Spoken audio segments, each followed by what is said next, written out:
Halo Sobat Bola, apa kabar? Semoga semua sehat selalu. Amin, amin, amin, amin.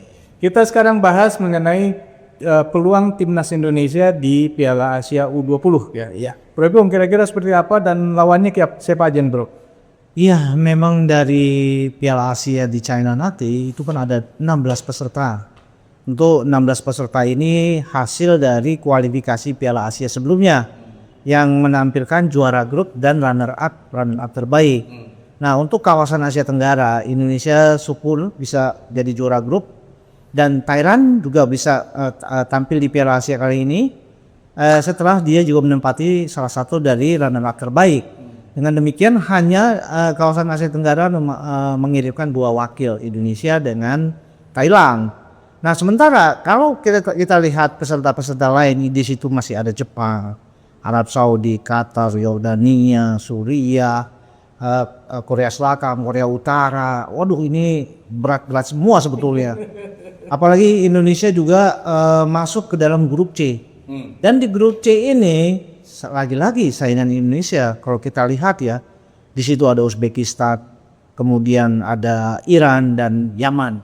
Nah, kalau kita lihat bagaimana komposisi di grup C ini, sepertinya Indonesia juga boleh dibilang masuk dalam grup yang sulit nih. Iya. Berarti kansnya agak berat nih ya untuk lolos ke fase gugur ya. Ya, memang kalau kita melihat ya demikian ya. Kalau kita lihat dari kualitas secara tertulis secara di atas kertas. Kita lihat bagaimana Uzbekistan juga kan pernah menjadi juara Asia level usia gitu 20. Kemudian Iran pun juga di tingkat senior maupun junior itu mereka juga biasa atau langganan tampil di event-event besar. Hanya Yaman saja sebetulnya yang saya pikir bisalah kita atasi. Walaupun sebetulnya tentu kita juga punya ekspektasi, punya optimisme bahwa U20 yang dibawa oleh Coach Indra Safri ini adalah U20 yang mengalami peningkatan kualitas yang lebih baik, peningkatan yang signifikan gitu loh tuh. Ya kita harap aja bahwa Indonesia bisa on fire lah di laga nanti di China nanti. Ya, kalau misalkan mau seperti itu, kira-kira strateginya gimana mengalahkan Yaman, terus seri dengan itu seri atau gimana nih bro? Ya yang paling bagus ya kalau saya lihat memang kita harus jadi juara grup. Kita harus bisa mengatasi grup tersebut untuk mendapatkan nilai paling tinggi. Tentu kita melihat ini ya secara matematis mungkin angka yang paling besar kemungkinan kita bisa ambil secara full itu dari Yaman. Sementara kalau saya lihat antara Uzbekistan dengan Iran, saya sepertinya lebih menempatkan Uzbekistan lebih kuat ketimbang Iran dalam hal ini ya. Dengan Iran kita ya 50-50 lah. Walaupun ketika melawan Uzbekistan nanti tentu akan sangat sulit kita bahkan untuk mendapatkan hasil seri pun juga sangat sulit. Makanya ini adalah bagaimana Coach Indra Safri bisa meramu pemain-pemain yang paling cocok dengan gaya permainan dari masing-masing tim yang akan dihadapi. Itu yang paling dibutuhkan oleh seorang coach ya, bagaimana sensitivitas dia untuk juga menilai tim-tim yang ada di grup yang sama. Ya ini memang kalau seperti ini berarti peluang ke Piala Dunia juga kecil dong. Ya memang ini berat, perjuangan ini pasti berat. Tapi walaupun demikian kita tidak boleh berhenti hanya di level Piala Asia. Saya pikir sudah saatnya Indonesia. Kalau dulu kita masih menganggap AFF adalah lahan bermain kita, tapi setelah AFF sudah bisa kita katakanlah kita lewati lah ya. Kita lewati lah dari segala level usia dengan tampil di Piala Asia di berbagai level usia juga. Artinya Indonesia juga harus bisa berani dan bisa menetapkan target yang lebih tinggi. Bukan mungkin target untuk sementara adalah bagaimana Indonesia tampil reguler di Piala Asia di segala level. Gitu loh. Nah, kalau ini sudah bisa dipenuhi, kita harus juga berani menetapkan target untuk bisa tampil di Piala Asia, di Piala Dunia nanti. Mengingat bahwa turnamen di Cina nanti itu merupakan juga kualifikasi untuk menuju Piala Dunia Under-20. Nah, ini mengenai pemain-pemain kita nih siap nggak nih bro yang untuk menghadapi Piala Asia ini. Untuk ke Piala Dunianya ya, kalau Piala Asianya ya mungkin seperti itulah. Nah, untuk melihat siap atau tidak siapnya, mungkin kalau kita sebagai pemerhati sepak bola secara detail mungkin belum punya gambaran yang lebih transparan. Terkecuali bagaimana kita melihat aksi mereka di mini event nanti, ini kompetisi nanti di bulan Januari, di bulan ini juga, kalau nggak salah di tanggal 27 Januari.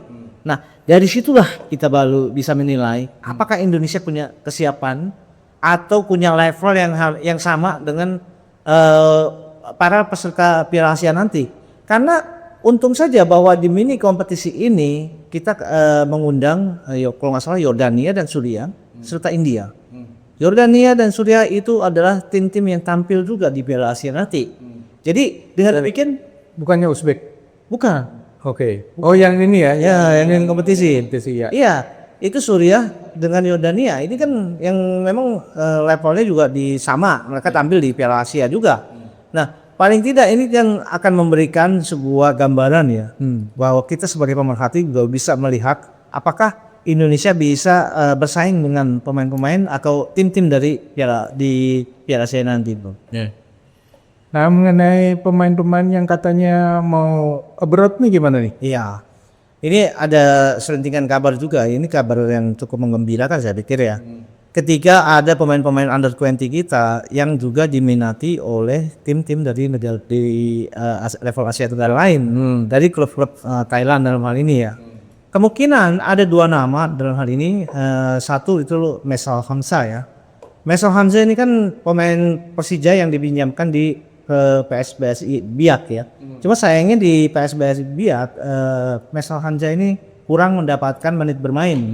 Nah, kemudian ada juga semacam ini ya, koordinasi atau semacam komunikasi dengan salah satu klub di Liga 1-nya Thailand untuk meminjamkan Mesal Hamzah tampil di Liga Thailand nanti. Kebetulan Liga Thailandnya ini adalah Liga Thailandnya Liga 1-nya, bukan Liga 2-nya. Jadi walaupun prestasi dari tim yang akan dimasuki oleh Mesal ini ada dalam zona degradasi, tapi paling tidak ini kan juga memberikan gambaran bahwa pemain-pemain muda Indonesia sebetulnya punya peluang juga untuk tampil di level Asia Tenggara. Kita mulai dari level Asia Tenggara dulu lah, katakanlah. Kemudian ada juga selentingan mengenai Iqbal Gwijangge. Iqbal Gwijangge juga kemungkinan baru akan bergabung dengan salah satu tim di Liga Thailand itu setelah Piala Asia nanti.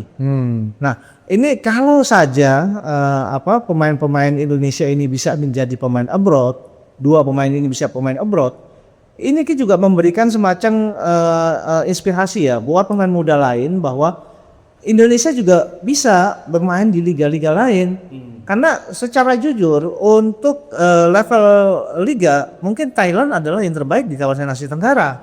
Nah, apalagi juga Thailand sepertinya liganya itu punya kebijakan khusus.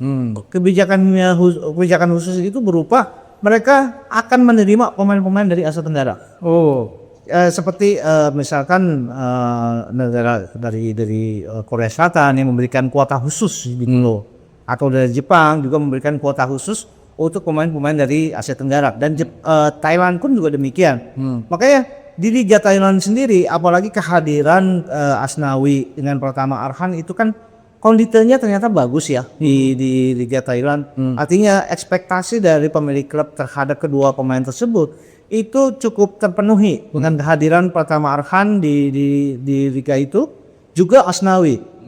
Apalagi Asnawi ya, Asnawi ini yang paling mereka suka adalah ketika Asnawi itu punya attitude yang bagus sebagai seorang profesional. Ketika timnya bermain melawan Persib Bandung, terlihat bahwa Asnawi tidak lagi membawa nama Indonesianya, tapi dia membawa Port FC-nya, membawa klubnya. Jadi dia bertarung benar-benar Spartan untuk membela klubnya gitu. Dan itu yang sangat disukai mereka. Yang menarik adalah bahwa dua pemain U20 ini kan memang usianya masih muda ya. Betul. Dan mereka sudah berada di Thailand, artinya ada kesempatan bahwa bagi pemain muda ini untuk ke abroad yang lebih jauh lagi ya, misalnya di Eropa ya kan. Betul.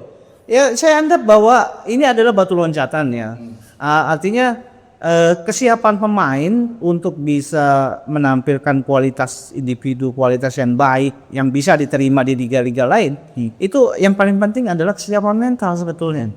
Oke lah, kita punya asumsikan bahwa ada pemain domestik kita yang punya kualitas begitu bagus ketika bermain di liga domestik, tapi dia tidak punya keberanian untuk tampil abroad, yang cemas juga gitu loh. Karena ya sorry itu saya bahwa Liga Indonesia ini belum banyak dilirik gitu ya. Memang kalau kita lihat dibandingkan dengan Liga Thailand lebih menarik perhatian buat para talent scouting. Banyak talent scouting dari Korea, dari Jepang, itu merujuknya adalah Liga Thailand, bro. Ya memang ini tantangan ya buat Liga Indonesia ya. Bagaimana caranya supaya Liga Indonesia ini bisa lebih baik lah peringkatnya. Karena kalau tidak salah Indonesia ini kan liganya peringkat ke-6 nih di Asia Tenggara. Nah, itu dia. Saya harapkan sekali ya bahwa euforia kualitas sepak bola nasional yang sedang meningkat, timnas justru ini juga akan membawa gerbong. Gerbongnya berupa salah satunya adalah liga domestik.